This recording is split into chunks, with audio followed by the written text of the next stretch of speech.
अस्सलाम वालेकुम स्टूडेंट्स। हम लोगों ने आज पढ़ना है सिंपल हार्मोनिक मोशन की थर्ड एग्जांपल। लास्ट लेक्चर में हम लोगों ने इसकी दो एग्जांपल्स पढ़ी थी, mass attached to spring system, ball and bowl system.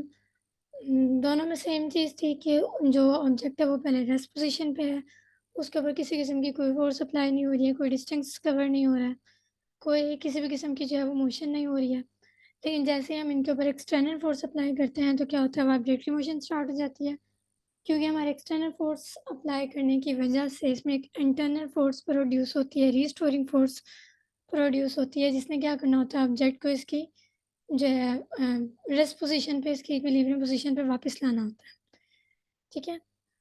और क्या होता है कि इसमें नेगेटिव साइन प्रोड्यूस होता है, क्योंकि जो रिस्टोरिंग फोर्स है उसकी डायरेक्शन अपोजिट साइड पर होती है और डिस्प्लेसमेंट की डायरेक्शन अपोजिट साइड पर होती है।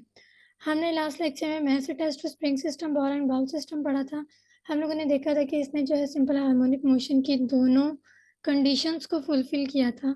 और वो दोनों कंडीशंस क्या थी? एक तो ये कि जितनी फोर्स लग रही है उतना ही डिस्प्लेसमेंट कवर हो रहा है। सेकंड ये थी कि ये सारा कुछ जो है वो अबाउट मीन पोजीशन हो रहा। ठीक है। आज हम लोगों ने इसकी पढ़नी है third example, bob attached to string, जिसको सिंपल पेंडुलम भी कहते हैं। अब इसमें भी हम लोग देख लेते हैं कि क्या सिंपल हार्मोनिक मोशन की दोनों कंडीशंस फुलफिल हो रही हैं या नहीं। बॉब, जो मैंने लास्ट लेक्चर में भी बताया था कि एक मेटल की छोटी सी बॉल होती है जिसको हम लोग बॉल कहते हैं। हम यहाँ पे मैस अटैच्ड टू स्ट्रिंग लिख सकते हैं, बॉब अटैच्ड टू स्ट्रिंग लिख सकते हैं, इसको सिंपल पेंडुलम भी कह सकते हैं। अच्छा, सिंपल हार्मोनिक मोशन है क्या, इसको एक दफ़ा फिर पढ़ लेते हैं कि एक ऑब्जेक्ट जिसके ऊपर हमने फोर्स अप्लाई की, जितनी फोर्स अप्लाई की उतना ही डिस्प्लेसमेंट कवर हुआ। ठीक है। यानी कि force is directly proportional to displacement. जितनी फोर्स अप्लाई अप्लाई की उतना ही डिस्प्लेसमेंट कवर हुआ। और ये सारा क्या होगा प्रोसीजर, जो ये सारा प्रोसीजर अबाउट मीन पोजीशन के अबाउट होगा। ठीक है। अब हम इसके स्टार्ट करते हैं। Third example, bob attached to string, जिसको हम लोग क्या कह सकते हैं, सिंपल पेंडुलम। इसमें क्या होता है, हमारे पास एक स्टैंड होता है, उसके साथ जो है एक स्ट्रिंग जो है एक फिक्स की हुई है, और स्ट्रिंग के साथ एक मेटल की बॉल लगाई हुई है। ठीक है। अभी क्या है, अभी ये रेस्ट पोजीशन में है, अपनी मीन पोजीशन पे है। इसके ऊपर कोई फोर्स अप्लाई नहीं हो रही है, कोई डिस्टेंस कवर नहीं हो रहा है, और किसी भी किस्म की मोशन नहीं हो रही है। अभी अपनी मीन पोजीशन पे है, रेस्ट पोजीशन पे है। ठीक है। फोर्स, अच्छा, स्ट्रिंग के ऊपर एक फोर्स लग रही है, टेंशन। ये क्या होता है कि ये वो फोर्स होती है जो स्ट्रिंग के अंदर एक खिंचाव रखती है, कि ऐसा नहीं है कि हमने जो स्ट्रिंग बेशक इसको लटका दिया, इसके साथ बॉब अटैच कर दिया, लेकिन ये ऐसे ऐसे करके आ रही है। ऐसे नहीं है। ये एक बिल्कुल इसके अंदर तनाव होता है, एक खिंचाव होता है उस टेंशन की वजह से। अब इस बॉब का नीचे की तरफ वेट है। ठीक है। वेट है इसका, वो क्या है, एक फोर्स हमारे पास लग रही है ये mg, और दूसरी इसके ऊपर हमारे पास लग रही है टेंशन। अब इस टेंशन ने इस mg वाले को कैंसल आउट कर दिया, दोनों एक दूसरे को कैंसल आउट कर देती हैं, और इसी वजह से ये जो ऑब्जेक्ट है ये भी रेस्ट पोजीशन पे है। अभी इसके ऊपर कोई प्रोसीजर नहीं हो रहा। ठीक है। उसके बाद हमने क्या किया, हमने इस बॉब को पकड़ा और उठाकर हम इसको ऐसे इस साइड पे ले आए, ये। ठीक है। इस पोजीशन पे ले आए हम लोग इसको, बी पोजीशन पे, यानी एक्सट्रीम। ये मेन पोजीशन है जिसे हम कह रहे हैं कि रेस्ट पोजीशन पे होता है। अब इसको उठाकर एक्सट्रीम पोजीशन पे ले आए। तो अब क्या हुआ, अब इस स्ट्रिंग ने तो कुछ नहीं किया। ठीक है। स्ट्रिंग तो वैसे का वैसे ही है, इसके अंदर जो टेंजेंट यहाँ पे थी, जो फोर्स यहाँ पे थी, वही यहाँ पर है। इसने कुछ नहीं किया। चेंजिंग किस में आई, चेंज किस में हुआ, इसके वेट में। ठीक है। क्योंकि इसने यहाँ से उठाकर ये इधर आया है। अब यहाँ पे हमारे पास बन जाएगा एक एंगल थीटा, यहाँ पे हमारे पास एक एंगल बन गया थीटा, और इसके हमारे पास वेट के बन जाएंगे कुछ कंपोनेंट्स। अब ये जो जिसको हम लोग कहते हैं परपेंडिकुलर कंपोनेंट्स, एक कंपोनेंट ऐसे बनेगा और एक कंपोनेंट जो है वो इस डायरेक्शन में बनेगा। ठीक है। ये देखें, यहाँ पे हमारे पास जो है वो थीटा बन गया। अब क्या है, यहाँ से यहाँ तक हमने इसके ऊपर फोर्स अप्लाई की थी, उतना ही ये इसने डिस्प्लेसमेंट कवर किया। ठीक है, इसके दो कंपोनेंट्स बन गए जिसे हम लोग कहते हैं परपेंडिकुलर कंपोनेंट्स। एक हमारे पास बन गया mg sin थीटा, दूसरा हमारे पास बन गया mg cos थीटा। अब हमारे पास टेंशन तो एक है, यहाँ पे एक ही टेंशन की फोर्स थी और एक ही हमारे पास वेट की फोर्स थी, दोनों एक दूसरे को कैंसिल आउट कर देती थी। लेकिन यहाँ पे अब टेंशन की एक ही फोर्स है, लेकिन ये हमारे पास दो हैं, एक mg sin थीटा और एक mg cos थीटा। अब टेंशन वाली फोर्स ने cos थीटा वाले फोर्स को कैंसिल आउट कर दिया और हमारे पास कौन सी फोर्स बची, हमारे पास कंपोनेंट बचा mg sin थीटा। ठीक है, ये हमारे पास बच गया। अब इसकी वजह से क्या होगा कि ये जो ऑब्जेक्ट है, ये जो मेटल की बॉल है, इसने वापस मेन पोजीशन की तरफ मूव करना है। ठीक है, वापस मेन पोजीशन की तरफ मूव करेगा। अगेन वही बात है कि इसने अपनी फुल फोर्स लगाई है, इसके ऊपर फुल पावर लगाई है, और क्या होगा, इसको वापस लेकर आना है। लेकिन इसकी स्पीड ज़्यादा होने की वजह से यहाँ पे नहीं रुका और ये आगे मूव कर गया और इस पॉइंट पर आ गया। ठीक है, सिमिलरली सेम यही कंडीशन होगी यहाँ पे भी जो है वो दो फोर्सेस आपस में कैंसिल आउट कर देंगी और mg sin थीटा हमारे पास बचेगा और इसने क्या करना है, उसने इसको वापस मेन पोजीशन पे लेके आना है। और लेकिन फिर वो यहाँ पे रुकने के बजाय यहाँ पे नहीं रुकेगा, वो आगे पॉइंट ए पर चलाया जाएगा, अगेन अपने एक्सट्रीम पोजीशन पे चला जाएगा। अच्छा, अब हम ये देखते हैं कि क्या ये सिंपल हार्मोनिक मोशन की कंडीशंस को फुलफिल कर रहा है या नहीं। फर्स्ट ऑफ ऑल हम लोगों ने देखा कि इसके ऊपर जितनी फोर्स अप्लाई की उतना ही डिस्प्लेसमेंट कवर हुआ। ये यहाँ रेस्ट पोजीशन पे था, हम खुद उठाकर इसको इस पोजीशन पर लेकर आए। ठीक है, अब जितनी फोर्स अप्लाई की उतना ही इसने डिस्प्लेसमेंट कवर किया। फर्स्ट कंडीशन तो हमारी फुलफिल हो गई कि जितनी फोर्स लगी उतना डिस्प्लेसमेंट कवर हुआ। ठीक है, सेकंड के यहाँ से mg sin थीटा की वजह से इसने वापस आना था अपने मेन पोजीशन पे, लेकिन क्योंकि इसकी स्पीड ज़्यादा थी इसलिए जो ऑब्जेक्ट है ये यहाँ पे नहीं रुका, अपने मेन पोजीशन पे आया और पॉइंट बी पे चला गया। ठीक है, फिर यहाँ से वापस अपने मेन पोजीशन पे आया और पॉइंट ए पे चला गया, अगेन मेन पोजीशन पे आया और पॉइंट बी पे चला गया। यानी कि इसकी हर वाइब्रेशन में, इसकी हर दफ़ा की जो है, ये इसकी जो ये चक्कर जो है ए से बी तक, बी से ए तक, हर बार ये अपनी इस मेन पोजीशन में से होके जा रहा है। ठीक है, इसमें मेन पोजीशन भी इन्वॉल्व है, तो सिंपल हार्मोनिक मोशन की दोनों कंडीशंस ये फुलफिल कर रहा है कि हम कह सकते हैं कि सिंपल पेंडुलम जो है वो सिंपल हार्मोनिक मोशन की एग्जांपल है। ठीक है, simple pendulum consist of a mass, जो हमने मैस इस पे अटैच किया था, हैंगिंग फ्रॉम अ स्ट्रिंग। इस स्ट्रिंग के साथ हम लोगों ने इसको लटकाया था। ठीक है, ये स्ट्रिंग थी, स्ट्रिंग के साथ हम लोगों ने इस मैस को लटका दिया था और उसकी लेंथ थी एल, स्ट्रिंग की लेंथ थी हमारे पास एल। ठीक है, and fix and at the pivot point P, कि इस पॉइंट पर हमने इसको फिक्स किया। ठीक है, कि जो स्ट्रिंग है इसको स्टैंड के साथ इस पॉइंट पर हमने फिक्स कर दिया था और उसके बाद हम लोगों ने इसके ऊपर फोर्स अप्लाई की थी, इसको डिस्प्लेसमेंट कवर करवाया था जिसकी वजह से एंगल बना था और साथ में दो कंपोनेंट्स बने थे। अब टेंशन वाली फोर्स ने एक कंपोनेंट को कैंसिल आउट कर दिया, लेकिन दूसरा कंपोनेंट हमारे पास रह गया था mg sin थीटा, जिसकी वजह से इस ऑब्जेक्ट में वाइब्रेटरी मोशन स्टार्ट हो गई थी। अब इसके 4 मेन पॉइंट्स हैं, अगर हम उसको समझ जाएँ तो हमारे लिए टॉपिक समझना आसान हो जाएगा। सबसे पहले ये कि फोर्स कहाँ पे मैक्सिमम है और कहाँ पे मिनिमम है। ठीक है, किस पॉइंट पर मैक्सिमम होगी, किस पॉइंट पर मिनिमम होगी, कि मेन पोजीशन पर मैक्सिमम होगी या मिनिमम होगी, या एक्सट्रीम पोजीशन पर मैक्सिमम होगी या मिनिमम होगी। सेकंड, एक्सेलरेशन हमारा जो है वो मीन पे ज़्यादा होगा कि कम होगा, या फिर एक्सट्रीम पे कम या ज़्यादा होगा। ठीक है, थर्ड हम लोगों ने देखना है कि ये सारा जो प्रोसेस हो रहा है ये किस पोजीशन के अकॉर्डिंग हो रहा है। ठीक है, एंड फोर्थ इज़ वेलोसिटी, कि वेलोसिटी जो है वो कहाँ पे कम होगी और कहाँ पे ज़्यादा होगी।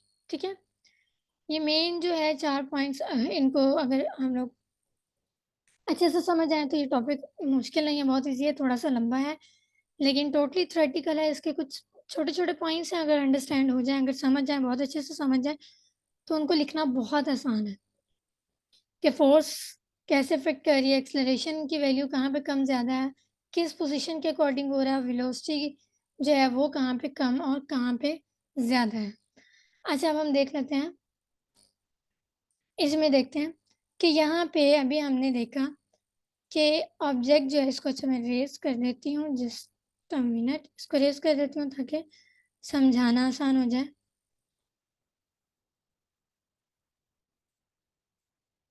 और ये रेज़ हो गया।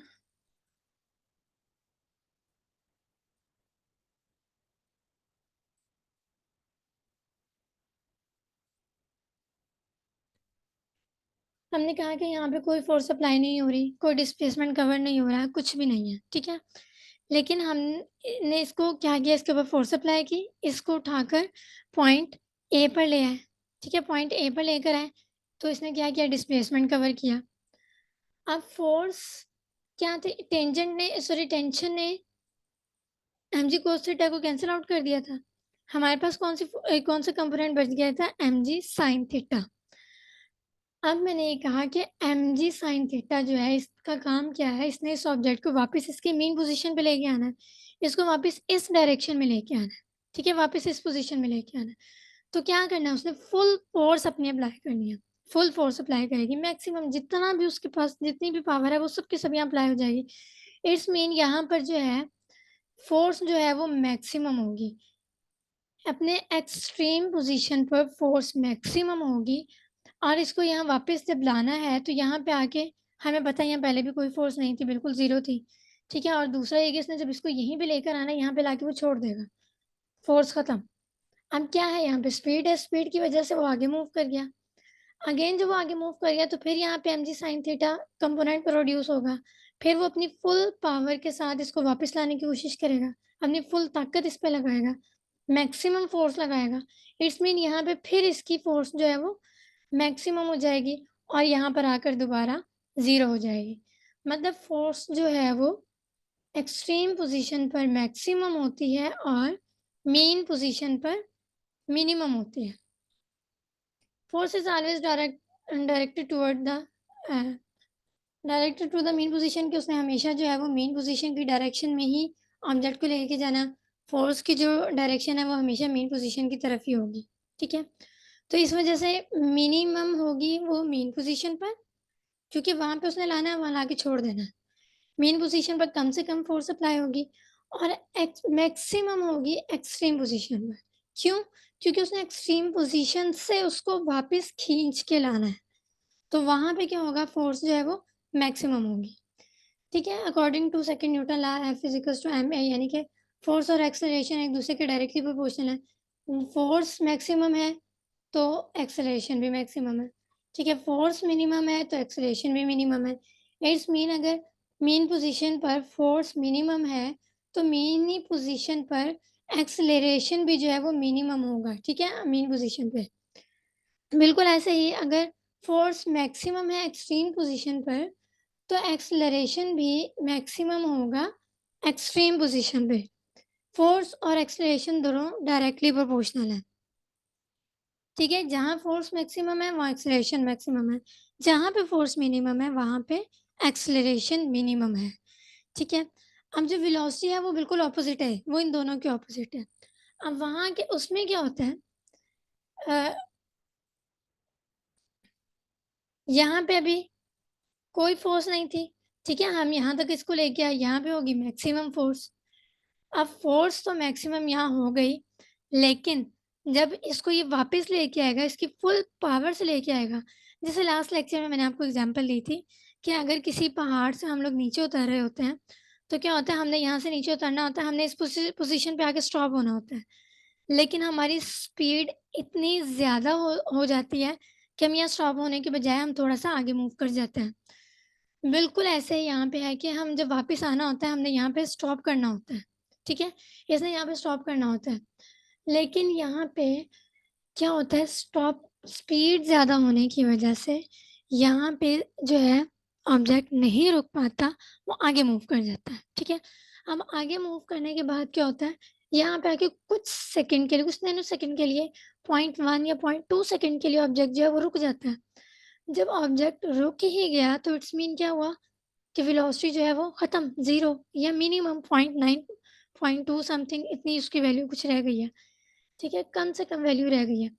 तो क्या होता है कि यहाँ पे स्पीड जो है वो मिनिमम हो जाती है एक्सट्रीम पोजीशन पर। क्यों? क्योंकि यहाँ पे आके ऑब्जेक्ट जो है वो नैनो सेकेंड्स के लिए रुक जाता है, स्टॉप हो जाता है। फिर यहाँ से वापस आता है और वापस आके यहाँ मैक्सिमम स्पीड होने की वजह से, मेन पोजीशन पे मैक्सिमम स्पीड होने की वजह से ऑब्जेक्ट जो है वो यहाँ रुक नहीं पाता और आगे मूव कर जाता है, ठीक है। इसकी एक एग्जांपल जो मैंने लास्ट लेक्चर में भी दी थी, फ्री फॉल की, फ्री फॉल झूला जो है, कि इसमें क्या होता है, यहाँ पे जो है एक ट्रेन यहाँ पे पहले होती है, ठीक है। उसके बाद क्या होता है, ये आहिस्ता आहिस्ता आहिस्ता आहिस्ता जो है आहिस्ता आहिस्ता ऊपर जाती है। जब आहिस्ता आहिस्ता यहाँ ऊपर जाती है, यहाँ जाके कुछ सेकंड्स के लिए, ये कुछ चंद नैनो सेकंड्स के लिए स्टॉप होती है और फिर एक झटके के साथ ये तेज़ी से नीचे आती है और स्पीड तेज़ होती है, ज़्यादा होती है, तो यहाँ रुकने के बजाय वो आगे मूव कर जाती है, ठीक है। फिर आगे जब मूव करती है तो वहाँ पे फिर ये क्या होता है, नैनो सेकंड्स के लिए रुकती है, स्टॉप करती है और अगेन वापस आती है। अब यहाँ पे क्यों नहीं रुक पाती? क्योंकि यहाँ पे मैक्सिमम स्पीड होती है इसकी, ठीक है। यहाँ अपनी मेन पोज़ीशन पे इसकी मैक्सिमम स्पीड होती है। तो एक्सट्रीम पोजीशन पे वेलोसिटी हमारे पास क्या हो जाएगी, 0, और मेन पोजीशन पे वेलोसिटी होगी हमारे पास मैक्सिमम। 0 भी कह सकते हैं या मिनिमम भी कह सकते हैं इसको, कि 0.1 0.2 समथिंग इसकी स्पीड रह जाती है, ठीक है। नेक्स्ट है, इसकी कुछ टर्म्स हैं, छोटी-छोटी सी टर्म्स हैं, जैसे टाइम पीरियड क्या होता है, फ्रीक्वेंसी क्या होती है, एम्पलीट्यूड क्या होता है। ये छोटी-छोटी सी जो इनकी इसकी टर्म्स हैं सिंपल पेंडुलम की। अब टाइम पीरियड वैसे तो हम ये भी कह देते हैं कि हम जैसे वाइब्रेशन निकालते हैं किसी ऑब्जेक्ट की, कि 20 वाइब्रेशन में कितना टाइम लगा, 10 वाइब्रेशन में कितना टाइम लगा, 5 वाइब्रेशन में कितना टाइम लगा, हम नोट कर रहे होते हैं, स्टॉप वॉच आता है, हमारे हाथ में स्टॉप वॉच होती है। और क्या होता है कि हम लोग जैसे ही वाइब्रेशन स्टार्ट करते हैं तो हम स्टॉप वॉच स्टार्ट करवा देते हैं। फिर 20 वाइब्रेशन के बाद स्टॉप वॉच को हम स्टॉप कर देते हैं और उसका टाइम पीरियड नोट कर लेते हैं। लेकिन यहाँ पे अभी उसकी इक्वेशन दी हुई है टाइम पीरियड मालूम करने के लिए, कि 2 पाई L/G। L हमारे पास क्या है, कि लेंथ स्ट्रिंग की लेंथ कितनी है। G हमारे पास वेट है, ग्रेविटी है, ठीक है। अच्छा, और ये चीज़ बहुत डिपेंड करती है कि लेंथ कितनी है। स्ट्रिंग की लेंथ कम है तो टाइम पीरियड की वैल्यू कुछ और आएगी, स्ट्रिंग की लेंथ ज़्यादा है तो टाइम पीरियड की वैल्यू कुछ और आएगी। स्ट्रिंग की लेंथ टाइम पीरियड पे बहुत ज़्यादा डिपेंड करती है, ठीक है। इसलिए हम लोग कह देते हैं कि डायरेक्टली प्रोपोर्शनल है, लेंथ ज़्यादा है तो टाइम पीरियड ज़्यादा होगा, लेंथ कम है तो टाइम पीरियड कम होगा। जितनी ज़्यादा लेंथ होगी उतना ही उसको जो है अपना एक चक्कर कंप्लीट करने में उतना टाइम लगेगा, ठीक है। तो T is directly proportional to l, कि टाइम पीरियड जितना ज़्यादा होगा, सॉरी लेंथ जितनी ज़्यादा होगी उतना ज़्यादा टाइम पीरियड होगा, ठीक है। मैस स्प्रिंग सिस्टम में हमारे पास टाइम पीरियड की इक्वेशन क्या थी, एम ओवर क्या था, मैस ओवर स्प्रिंग कांस्टेंट, ठीक है। इसमें हमारे पास लेंथ ओवर जी है, कि स्ट्रिंग की लेंथ और जी यानी ग्रेविटी। नेक्स्ट हमारे पास जिसकी टर्म्स है वो है वाइब्रेशन। कि वाइब्रेशन होता क्या है, one complete round trip of vibrating body about mean position. मतलब ये कि ये अगर मीन पोजीशन है, यहाँ से वाइब्रेशन स्टार्ट होगी, ठीक है। ये 0 है, 0 से लेके हमारी वाइब्रेशन आ जाएगी यहाँ पे, ये हाफ, ठीक है, इधर आया, फिर यहाँ से इधर आया, हमारी 1 वाइब्रेशन कंप्लीट हो गई, ठीक है।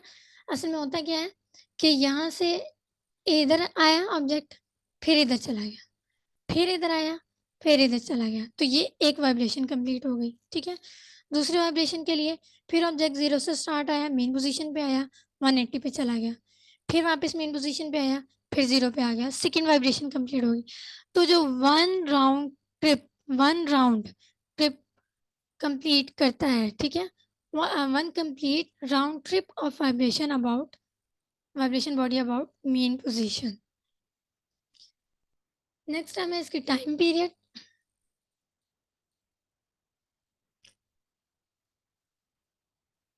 The time taken by vibrating body to complete one vibration. एक वाइब्रेशन कंप्लीट करने के लिए वो कितना टाइम ले रहा है। पीछे हम लोगों ने यहाँ पे पढ़ा था टाइम पीरियड की इक्वेशन के, मैंने ये कहा था कि वो 20 वाइब्रेशन के लिए कितना टाइम ले रहा है, 10 के लिए कितना ले रहा है, 5 के लिए कितना ले रहा है, वो एज एक्सपेरिमेंट था, ठीक है। लेकिन अगर हम वैसे टाइम पीरियड की डेफिनेशन देखें तो वो ये कहता है कि एक वाइब्रेशन कंप्लीट करने में कितना टाइम ले रहा है, एक वाइब्रेशन कंप्लीट करने में, ठीक है। कि एक दफ़ा आपने यहाँ से स्टार्ट कर लिया, आपने मेन पोजीशन पे आया, सेकंड बी पॉइंट पे चला गया, अगेन मेन पोजीशन पे आया, ए पॉइंट पे आ गया। ये एक एक कंप्लीट करने में उसने कितना टाइम लिया, ठीक है। एक वाइब्रेशन कंप्लीट करने में कितना टाइम लिया, उसको हम लोग क्या कहेंगे, टाइम पीरियड। फ्रीक्वेंसी क्या होती है, द नंबर ऑफ वाइब्रेशन पर साइकिल इन 1 सेकेंड। अब फ्रीक्वेंसी में उसने वाइब्रेशन को और टाइम को, यानी उसने टाइम पीरियड को और उसकी जो वाइब्रेशन थी उन दोनों को उसने मिक्स कर दिया। इसकी डेफिनेशन में क्या होता है कि 1 सेकंड के अंदर अंदर कितनी वाइब्रेशन कंप्लीट की है, वो 2 भी हो सकती हैं, वो 3 भी हो सकती हैं, वो 1 भी हो सकती है 1 सेकंड के अंदर अंदर, ठीक है। और वो हाफ भी हो सकती है। 1 सेकंड के अंदर अंदर कितनी वाइब्रेशन कंप्लीट की, उसको हम लोग कहते हैं फ्रीक्वेंसी। और फ्रीक्वेंसी जो है वो टाइम पीरियड का रेसिप्रोकल होता है। क्या आप जो है अगर फ्रीक्वेंसी फाइंड आउट करनी है तो आप, और आपके पास टाइम पीरियड की वैल्यू है, तो आप क्या करेंगे कि time is equals to 1/f, ठीक है, 1/f। और अगर फ्रीक्वेंसी आपने फ्रीक्वेंसी फाइंड आउट करनी है तो 1/t, और अगर आपने टाइम पीरियड फाइंड आउट करना है तो 1/f, ठीक है। Last one is amplitude. इसकी जो लास्ट टाइम है वो है एम्पलीट्यूड। एम्पलीट्यूड क्या होता है कि कितना डिस्प्लेसमेंट कवर किया ऑब्जेक्ट ने, मेन पोजीशन से मैक्सिमम कितना डिस्प्लेसमेंट कवर किया। क्या हमने तो भी ये पढ़ा ना, जितनी फोर्स अप्लाई की उतना डिस्प्लेसमेंट कवर कर लिया। हम यहाँ तक फोर्स अप्लाई करेंगे वो इतना डिस्प्लेसमेंट कवर कर लेगा, हम यहाँ तक फोर्स अप्लाई करेंगे इतना डिस्प्लेसमेंट कवर कर लेगा। लेकिन उसने कितना डिस्प्लेसमेंट कवर किया, ठीक है, जितना डिस्प्लेसमेंट कवर किया, the maximum displacement of a pendulum on either side from its main position, इसके मेन पोजीशन से दूर, हॉरिजेंटली में, हॉरिजेंटल पोजीशन में। कि हॉरिजेंटल अब ऐसा तो नहीं है कि हम इसको उठा के ऊपर की तरफ ले जाएंगे वर्टिकल में कि अच्छा इसने इतना डिस्प्लेसमेंट कवर कर लिया, हॉरिजेंटल में, ठीक है, इज कॉल्ड एम्पलीट्यूड। कि ये ऑब्जेक्ट है, ये रेस्ट पोजीशन पे है, अब यहाँ से अगर मैं इसको इस साइड पे ले आई हूँ तो इसने ये कितना डिस्प्लेसमेंट कवर किया है हॉरिजेंटल में, तो उसको हम लोग कहेंगे ये इसका क्या होगा, ये इसका एम्पलीट्यूड होगा, ठीक है। ये आर्टिकल थोड़ा सा लेंथी है लेकिन टोटली थ्योरेटिकल है। ये छोटी छोटी सी चीज़ें हैं इसके अंदर, अगर हम लोग इसको अच्छे से समझ जाएं। मेन सबसे पहले जो है इसके अंदर क्या है कि हम लोगों ने ये आप लाजमी सबसे पहले बता देना है कि सिंपल हार्मोनिक मोशन होता क्या है, कि force is directly proportional to displacement, जितनी फोर्स अप्लाई की है उतना ही डिस्प्लेसमेंट कवर होगा from mean position is always toward the mean position, ठीक है। सेकंड बताना है कि ये हो इसकी सबसे इसकी कंस्ट्रक्शन लिख देनी है कि इसमें क्या होता है, एक सिंपल पेंडुलम होता है, कंसिस्ट ऑफ अ मैस, एक मैस इसके साथ अटैच कर देते हैं और एक स्ट्रिंग के ज़रिए इसको लटका देते हैं। स्ट्रिंग की जो लेंथ है वो हमारे पास कितनी है, वो एल है, और एक पॉइंट पर इसको फिक्स कर दिया। सेकंड हमने इसके छोटे छोटे से ये 4 पॉइंट्स हैं जो हमने डिस्क्राइब कर देने हैं कि फोर्स जो है वो कहाँ पे मैक्सिमम और मिनिमम है, एक्सेलरेशन कहाँ मैक्सिमम मिनिमम है, ये किस पोजीशन के अकॉर्डिंग हो रहा है, वेलोसिटी कहाँ पर मैक्सिमम और मिनिमम है, ठीक है। नेक्स्ट हमने वो एक्सप्लेन कर देना है कि फोर्स जो है वो मेन पोजीशन पे अपनी मेन पोजीशन पे मिनिमम है और एक्सट्रीम पोजीशन पे मैक्सिमम है, और फोर्स और एक्सेलरेशन जो है वो डायरेक्टली प्रोपोर्शनल है और इसी वजह से एक्सेलरेशन भी मेन पोजीशन पे मिनिमम है और एक्सट्रीम पोजीशन पर मैक्सिमम है। जबकि क्या होगा, और ये सारा कुछ किसके अकॉर्डिंग हो रहा है, सारा कुछ टुवर्ड द मेन पोजीशन हो रहा है, ठीक है। फिर हमने बता देना है कि वेलोसिटी, वेलोसिटी कहाँ पे, एक्सट्रीम पोजीशन पर जो है वो 0 है, मेन पोजीशन पर जो है वो मैक्सिमम है। नेक्स्ट इसकी छोटी-छोटी सी टर्म्स हैं। टाइम पीरियड क्या होता है, टाइम पीरियड की इक्वेशन लिख देनी है कि टाइम पीरियड की इक्वेशन क्या है। टाइम पीरियड जो है वो लेंथ के डायरेक्टली प्रोपोर्शनल है। वाइब्रेशन क्या होता है कि 1 round trip of a vibrating body about a main position, कि मीन पोजीशन के गिर्द जो एक चक्कर कंप्लीट होता है उसको वाइब्रेशन कहा जाता है।